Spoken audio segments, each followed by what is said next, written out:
안녕하세요, 직거북입니다. 작년에 가까스로 1억이라는 돈을 모았었고 1년이 채 지나지 않아서 2억을 달성했습니다. 원래 계획대로면 내년 하반기쯤에나 가능했을 텐데 올해 여러모로 운이 따라주네요. 저는 2020년부터 사회생활을 시작했고요. 2021년에 현 직장으로 이직했습니다. 지금 회사에선 4년차 사원이지만 제 인생 전체로 보면 5년차 사회인인 셈이죠. 1억을 모으기까지는 4년 정도 걸렸는데요. 1억을 모을 수 있었던 것은 투자를 잘해서가 아니고요. 전략을 열심히 했기 때문이에요. 반면 2억을 모으는 데는 전략도 전략이지만 투자 성과도 적잖은 기여를 했습니다. 물론 자랑할 만한 성과는 아니지만 한때 마이너스 3천에 가까운 평가 손실이었음을 감안하면 지금의 성과가 그저 감개무량할 뿐입니다. 저는 2021년 9월부터 미국 주식에 투자하기 시작했고요. 시작하자마자 하락장에 정신 못 차리다가 최근 시장의 상승세 덕분에 숨통이 조금 트였습니다. 오늘 영상에선 이 1년의 과정에서 느낀 점 3가지를 공유할까 하는데요.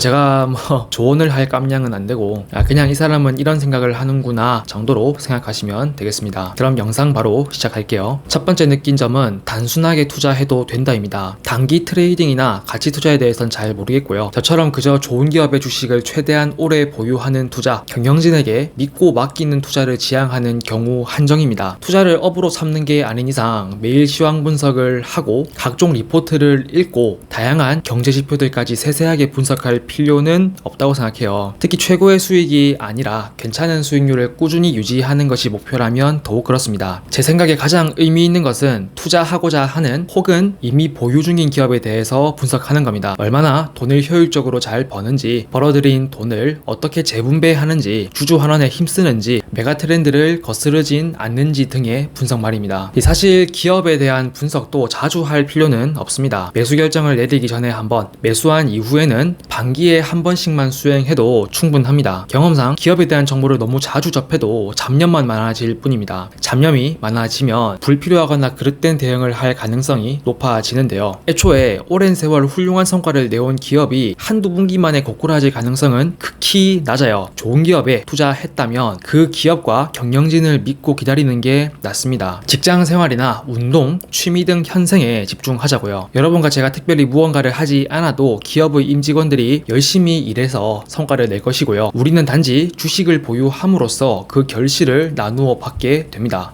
물론 우리의 판단이 틀렸을 가능성도 배제할 수 없기에 특정 종목에만 자금을 몰빵하는 것은 지양해야겠습니다. 두 번째 느낀 점은 인내가 정말 중요하다입니다. 아무리 신중하게 기업을 선별해서 투자했더라도 기업에 대한 믿음과 인내심이 없으면 소용없죠. 유의미한 성과를 보기 전에 이미 주식을 팔았을 거니까요. 다른 분야는 잘 모르겠습니다만 주식 투자만큼은 똑똑함이나 지식보다 인내심이 더 중요한 것 같습니다. 앞서 제가 미국 주식에 투자하자마자 긴 하락장을 겪었다고 말씀드렸죠. 그때 제가 견디지 못하고 인내하지 못하고 모든 주식을 팔아치웠다면 어땠을까요? 막대한 손실만 확정 지은 채 작년 말과 올해 초에 가파른 상승장을 놓치고 말았을 거예요. 솔직히 제 성과의 상당 부분은 운이지만 그 운도 결국 인내하며 시장에 머물렀기에 누린 거라고 생각합니다. 세 번째 느낀 점은 전략이 중요하다입니다. 여기서 전략은 돈을 써야 할 때 쓰지 않는 게 아니고요. 불필요한 소비를 최소화한다는 의미로 이해하시면 되겠습니다. 투자 초기에는 투자 수익으로 돈이 불어나는 것보다 전략으로 돈이 쌓이는 속도가 더 빠릅니다. 당장 몇만 원씩 아끼는 게 의미가 있을까 의구심도 들 겁니다. 티끌 모아 티끌이라는 말이 떠오를 거예요. 그러나 제가 감히 확신하건대 최소 1억까지는 티끌 모아 티끌 아니고요. 티끌 모아 태산입니다. 적은 돈이라도 그게 1년, 2년 서서히 쌓이면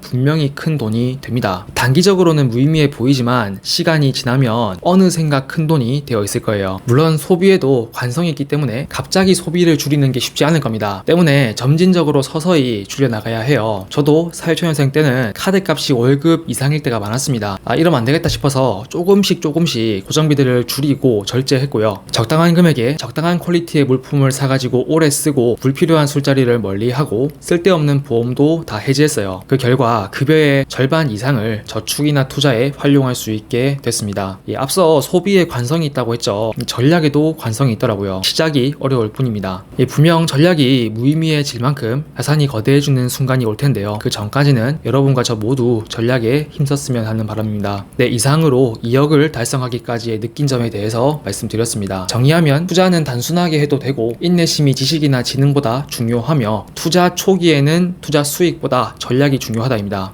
저보다 나이도 어리면서 성과까지 훌륭한 분들이 많아서 이런 영상을 찍는 게 부담스럽긴 해요. 그래도 이 유튜브 채널이 제 인생을 기록하는 공간이기도 하니까요. 물려받은 것도 물려받을 것도 땡전 한 푼 없고 부족한 것도 많은 평범한 직장인이지만 그럼에도 불구하고 충분히 예정적 여유를 달성할 수 있음을 증명하고 싶네요. 네, 그럼 오늘 영상은 여기까지고요. 길고 부족한 영상 시청해주셔서 감사드립니다. 다음에 또 뵙겠습니다.